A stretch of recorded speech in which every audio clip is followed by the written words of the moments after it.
Social মিডিয়ায় এখন বেশি অ্যাক্টিভ।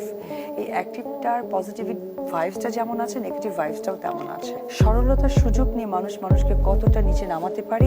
এবার গৌতম সাহার কান্নাকে অভিনয় বললেন অপু বিশ্বাস।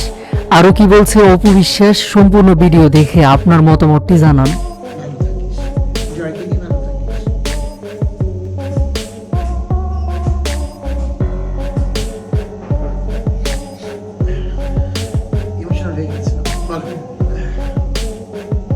সম্প্রতি অপু বিশ্বাসকে নিয়ে কথা বলতেই অঝরে কাঁদেন জনপ্রিয় কোরিওগ্রাফার গৌতম সাহা। হাউমাউ করে কেঁদে কেঁদে অপু বিশ্বাসকে নিয়ে গৌতম সাহা বলেন, ভালো থাকিস অপু, জয়কে নিয়ে ভালো থাকিস।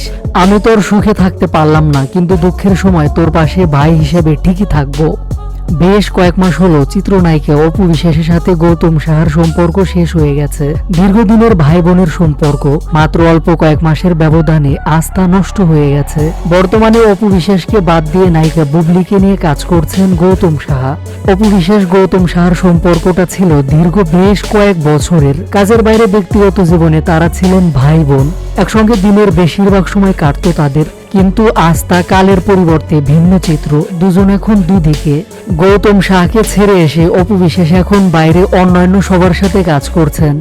তবে ঝগড়া লাগার পর এবার কিছু মাস পরে অপু বিশ্বাসকে নিয়ে অঝরে কাঁদলেন গৌতম সাহা। কোনোভাবেই অপুকে ভুলতে পারছেন না তিনি। অপু বিশ্বাসের সাথে কাটানো বিভিন্ন মুহূর্ত মিস করছেন তিনি। তবে গৌতম সাহার এসব কান্নামাখা কর্মকাণ্ডকে অভিনয় বললেন অপু বিশ্বাস। সম্প্রতি অপু বিশ্বাস নিজের ফেসবুকে নিজের বেশ কিছু ছবি শেয়ার করেন, যে ছবিগুলোতে অপু বিশ্বাসকে দেখা যায় জিমের রুমে। আর ছবিগুলো শেয়ার করে ক্যাপশনে অপু বিশ্বাস গৌতম সাহাকে খোঁচা দিয়ে লেখেন, আর কত অভিনয়। কথাগুলো যে অপু বিশ্বাস গৌতম সাহাকে বলেছেন তা সবাই বুঝতে পারছে। গৌতম সাহাকে ইঙ্গিত করে অপু বিশ্বাসের এমন পোস্ট নিয়ে হচ্ছে আলোচনা। তবে কি গৌতম সাহার ওপর এখনো অভিমান করে আছেন অপু বিশ্বাস? অন্তত তার এমন ক্যাপশন দেখে তো তাই বোঝা যাচ্ছে।